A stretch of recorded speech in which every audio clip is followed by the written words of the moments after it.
What can we expect from 2026? What are the planets saying? What is in store for us?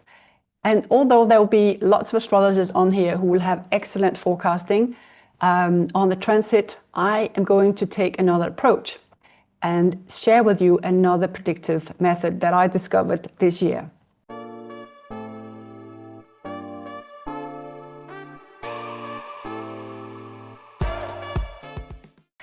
Welcome to my channel, Dancing Astrologer. I'm Charlotte Westerheim, and I'm going to talk about Annual Profections and Timelords in this YouTube video. So have you ever noticed certain years there is a focus on a specific topic and it runs through that year for you, and another year there's something else, and sometimes you want to move ahead in your career and it's just nothing happened, and then other years it seems to be working quite effortlessly and things are just falling into your lap. And then again, other years, you know, you have a big move and that's what it's all about the whole year, or you really want to just withdraw and be by yourself and away from people. So why is this? This is because our birthday is not running from 1st of January, unless you're born on that day, of course, but to end of December. Our year starts on our birthday. And that's why we have this method from Hellenistic Astrology, which is a method which is a couple of thousand years old. And it was not really rediscovered until, you know, a few decades ago, because these old scripts were translated. I'm by no means an expert on this. If you want to hear from an expert, you go to Chris Brennan, who has also written an excellent book on Hellenistic astrology, and he is just such an inspiration. I got into this because I felt, why is it, even you look at other predictive methods like solar arcs or secondary progressions, or you look at transits, some years, yeah, there is some accuracy, of course, but it's also like something else is missing and it doesn't explain the full picture. So this method is going by how our life goes in cycles. So from year 0 to 1, it's the focus in us on the first house, and the next year it moves to the next house, and so on. So when you are 12 years old, you come back to having a first house focus. And then it becomes very personal depending on what kind of sign is at your ascending cusp. So for this type of predictive tool, Hellenistic astrology is using whole sign houses. Because since we're going to talk about the Time Lords, which is the ruler of that sign, it's a lot more clear and concise that there is one ruler for that house. Because if you use quartered houses, for example, and Placidus, which many of us use, and I use it myself, for more psychological analysis, then you have the ascending sign is the start of your first house, whatever degree that is, and then it follows. And if you're born around equator, you will have roughly same size houses. But if you are born like north, like I am, or south, you know, you might have very different size of the houses. So it means you could have one sign where there's maybe 2 or even 3 different houses that is occupying that, and becomes a lot more complicated to find the Time Lord or the ruler of that house. So for this particular method, there we use the whole sign. So basically what these annual profections are saying is you go through cycles, and each year of your life will have a highlight of a special focus based on that which of the 12 houses will be in focus according to your age. So if you look at your life and you look back and you can say, I can go back 12 years and see how was I experiencing that house. And as we get older, of course, there'll be different focus. From if you are in preschool, in one of your young years, of course, a few decades later, that's not going to be the same focus. But There will for sure be some overall themes that will be reoccurring. And what is so beautiful with this method, I find, is that it really shows, and if you go, you can check it for yourself. You can really go back and have fun with it and to see what was happening during specific years. For example, if you have a year where you have your perfection year in the 7th house, so you look to your personal chart, what is going on, what sign is on your 7th house cusp, and what is the ruler planet of that house, and what is that ruler planet doing in your chart. So we're talking here about a natal promise, meaning whatever is in our chart is not activated all at the same time. It goes in cycles, and it's very often it's activated through planetary movement, what we call the transits, or other methods like solar arc, which means everything moves by 1 degree per year, or progressive or secondary progressions, which follow the ephemerides. So there are other really, really great tools. And this tool is not discarding any of that. It's a supplement, it's an addition to make it more accurate for you. And so, you know how some years things are just not working out in the way you want, and it's just not the focus of that year. And sometimes you just have to be patient and wait for the next year why things might line up better for you. And so the whole idea with this annual perfection years is to become aware of what house in your chart is activated on that particular year. What is the theme? Because that way you can work with it. And of course, looking at the Time Lord, which would be the ruler of that particular house, how is that coming up in your chart? So with a natal promise, that means, you know, we see some good in a chart, and we're waiting for that to bloom and to come into fruition. But it needs a timing tool, it needs a timing for that to happen. And certain years this has just matured. This is a year where you will have your big break, or you will find the love of your life, or whatever it is you wish for to happen. So it's also very important to look at the Time Lord. What is the planet ruling that sign in your chart, and what is going on with that? What house is it in? Because it would take some flavor for that. Which other aspects does it have? So is it something that's going to be effortless for you? Is it something that's going to be a struggle? When we say natal promise, it's also the inherent difficulties where we also have in our chart, which might be activated on certain years. And of course, these are there to be overcome. And even if you go back, say 12 years and say, that was in my 6th perfection year, and I didn't like that at all because that's 12 years ago and I became sick. It doesn't mean that, oh no, I'm going to be sick again when you have your perfection year in your 6th house of health. Because there are also the transiting planets that activate certain things. They could activate your Time Lord 12 years ago. By now, that planet has moved on. This is not what's happening. You might have another planet, that benefic planet, that will highlight that area for you, and you will be in excellent health this time around, just to give an example. So if you think about your some of the perfection years where people have big things happening, it's like some years less is happening to us, even though we want things to happen, it's just not.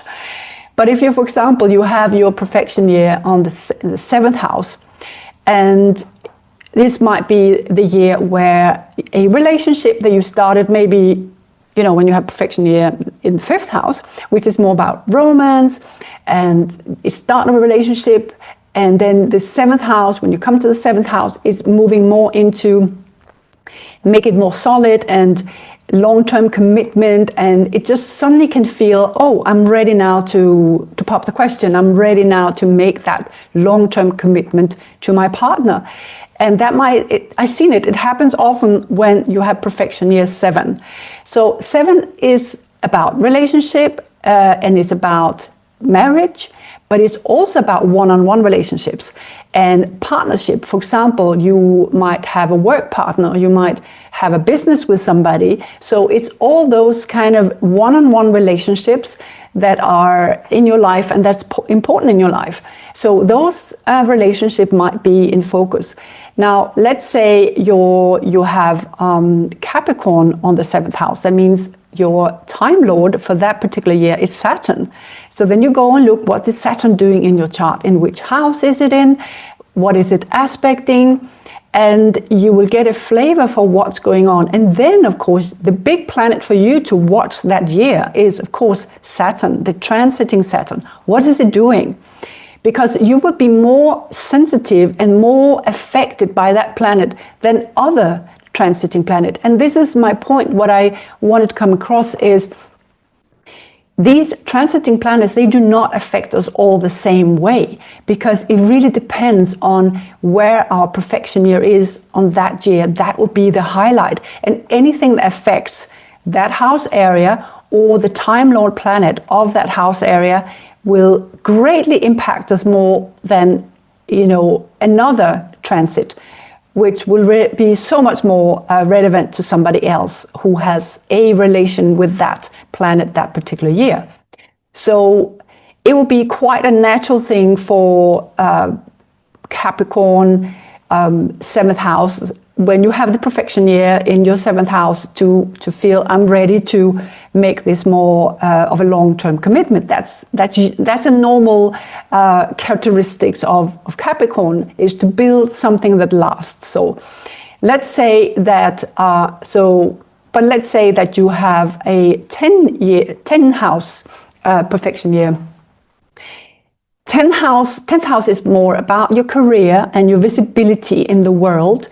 This might be the year where you are noticed at work in a different way. Maybe you'll be somebody who's been working in the background, doing analytical work, and you feel maybe not seen or validated or appreciated. And this might be the year where suddenly you are noticed and you are brought forward because of your hard work. And you are somehow, maybe you get promotion that year, maybe your work become more important for the team, and so on and so on. So it's a lot about what you bring to your career area, and it's more becoming more visible in that year. And maybe this is where you can, ask for promotion. So, but depending on what sign you have on the 10th house. So let's say you have Sagittarius. So your Time Lord for that year will be Jupiter. So you go and look, what is Jupiter doing in your chart that year? And what is Jupiter doing in the transiting space? Is it activating something, which could mean a very great promotion for you, maybe a pay rise, some new opportunity, maybe a job shift as well, because you're not happy with where you are and suddenly you get a new opportunity and you jump to it. That might also be, it's not only about work, it's also some sort of visibility in the public space. Maybe you take on a role, maybe you go into politics, maybe you go in and work with other people on making something, some improvement in your area that affect many people. So you're seen and you're noticed, and you bring some sort of leadership to, which is also a 10th house word. You bring some leadership to the visible, to the public space. So then again, it will have a lot to do with the sign on that 10th house. So we talked a little bit about Sagittarius. So imagine that you have, for example, Aries in your 10th house. It means your Time Lord is Mars. So you're going to see what is Mars doing. But already with 10th house perfection year and having Aries there and the ruler Mars, the way you might go about it, it will be in a very courageous, open and direct way. As opposed to, let's say you have Virgo on the 10th house and then Mercury is your Time Lord for that year. Virgo would have a very different approach to career than an Aries 10th house would do. So you can see the qualities will be very different depending on the sign and how the planet is located in your birth chart. And again, it has a lot to do with your natal promise that can be ripe for success, or sometimes some years we just have to wait until it's ready. I've seen with some people that had 4th house perfection year, this will be the year where there was a big move and the whole year became about that move to to get integrated in the new place, figure out where everything is, and just finding the home and doing the actual move and so on and so on. And that was the focus of that whole year. And then, of course, you look at the Time Lord, the ruler of that house, to see what else is going on, what else is coming to the surface on that particular year. And knowing the Time Lord is really important, because it's a chance for us to really look into our birth chart to see, what kind of constellations do we have, what kind of aspects do we have with the Time Lord of that year. Let's say you have Libra on the 5th house. The ruler is Venus, and in your chart you have a square to Saturn. So even though this is a year where you feel that you want to, be creative and you want to start a new project, it might also feel that the old wounding about not feeling good enough or doubting yourself, or I'm not sure I can do that, I better stick with what I know. This is like innate constellation you have where there can be some lack of self-confidence. This is your chance to work on that in order to move forward and see where's the obstacles. The obstacles are within myself. How can I go about them, and how can I release them, and how can I move forward? Because there will be this inner drive. I noticed it's just like it's a natural focus for us, and it's a natural sort of chapter that we go through. And it is relating to the chapters we've gone through previously, just in the zodiac. If you have a 2nd house profection year, there might be focus on finances, and there might be focus on investing in something on the long term in order to feel secure, which is a big 2nd house word, materialistic security. And if you have a 2nd house profection year, this might also be the year where you will fine-tune some of your skills. You can earn money on them, or something that better your own skills, maybe give you an advantage at work, for example. I've seen people with 8th house profection years, and the most obvious is that you get an inheritance, but it can also simply be that you invest in something with somebody else, like shared resources. I've seen people with a partner, they pull the money together and they invest in a little summer house or something, or a new car, but somewhere where you pool your money together with somebody else, and your buying power then gets higher. So that's one way that 8th house perfection year comes up.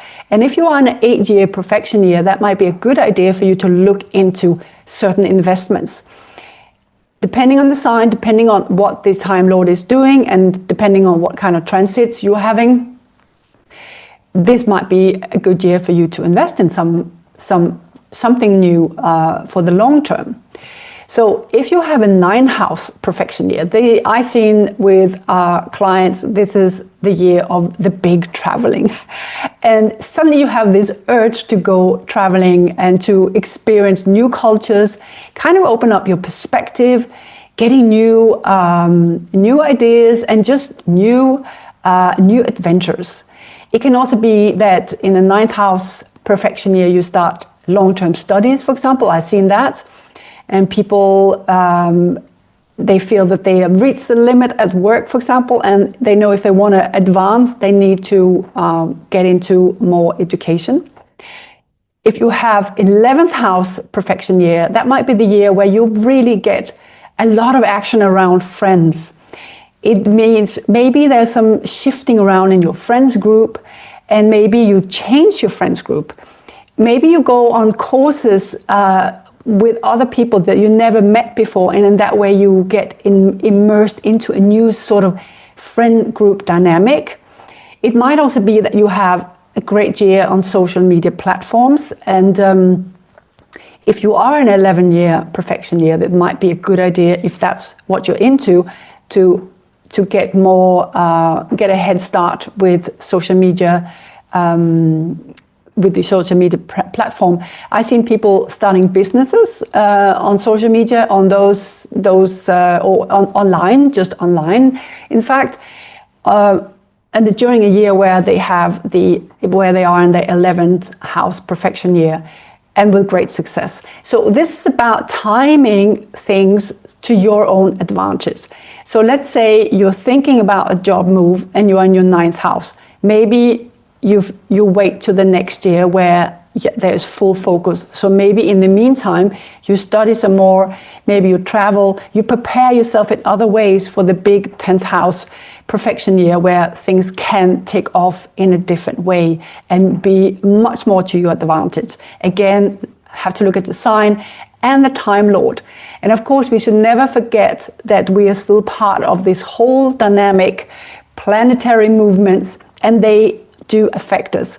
So it is important to see what is going on with the transits to your planets, especially if your perfection year or the Time Lord planet is being having any transits occurring to it, because that would definitely be something you can take into account in terms of your timing and just knowing what the themes are going to be. And so if you have your perfection year in the 3rd house, there will be a lot of focus on communication. This might be the year where you go out and you raise your hand at work to do some presentations on something you're passionate about, or if you are studying in school, this is maybe where you get really into some topics that you are super passionate about, and you put yourself out there. It's all about communication, and it's also about negotiations and how you go about moving forward with whatever project you might have. We talked a little bit about 4th house. 4th house is not only about the move, of course, it can also be, home decoration. Suddenly you feel, oh my God, my house needs painting. We have outgrown it now. We had the 3rd baby, the little flat we have is not big enough. We need to move, we need to expand. That might be some topics. And also, of course, family. Family might be a big topic that day. There might be stuff happening in your family. It could be there's a new baby, but it can be many things. It can be different relationship dynamics going on with family members. Somebody is going through something, good or bad, and there could be some sort of focus on your roots and your ancestors, where you come from, who you are, and how you connect with that. I think we've been through, the 12th house, of course. Some people might, when you come out of your 10th, 11th, let's say you have your 9th house perfection year, traveling, adventurous, studying maybe, and then you hit a green spot in your career the following year when you are in the 10th house perfection year. And your 11th house, you build a new media platform, you get more involved with your friends group. And maybe when you then arrive at the 12th house perfection year, that's a year where you say, I need to take it easy. I just want to be away from people. I don't really want to do anything. I want to go on meditation retreat and a yoga retreat, and I just want to be by myself. Maybe I want to write this book I've been longing to do for a long time. But then when you come into your 1st year perfection year, that's when it's all about you again, and it's you going out in the world, presenting yourself, making that shift. So look at your planets, and especially look at what is your natal promise. What is the how can you make the absolute most of that planet in your chart? What kind of promise is there? And even if there are challenges with certain planets in your chart, these are one that once you have that focus from the perfection year, that is also the time where you can really untie that knot and work on it, because for sure the theme will come up and it will be a focus of that year. So I hope this was helpful to you, and if you feel that you want to share what kind of perfection year you have this year, feel free to write about it in the comments, and I'm happy to look into it. And of course, if anyone wants to have a reading to see more about their specific chart and their perfection year from now on, going forward, you can find me on dancingastrologer.com and book a session with me. And I have to say, since I started to use this tool, I had a lot of good feedback, because people feel that it's an additional tool, predictive tool, that makes things a bit more clearer and more simple. And when you look at the annual profection year table, it's easy. You know your year. You find out what house it is. You look at your chart and you see, okay, I'm in this house. I'm profection year this house this year. That's how you can really make yourself ready for what might be a focus that year, and most likely it's what already feels very natural to you. It's what's on your mind. It's what's happening in the outside world. It's what you attract. It's almost like we go about life in a way where we attract things that matches that inner world. So let me know in the comments what house, what profection year you are in, and what sign is on the cusp, and what is your Time Lord doing. That will be great to hear from you. So thank you for listening. I really appreciate you, and I see you next time.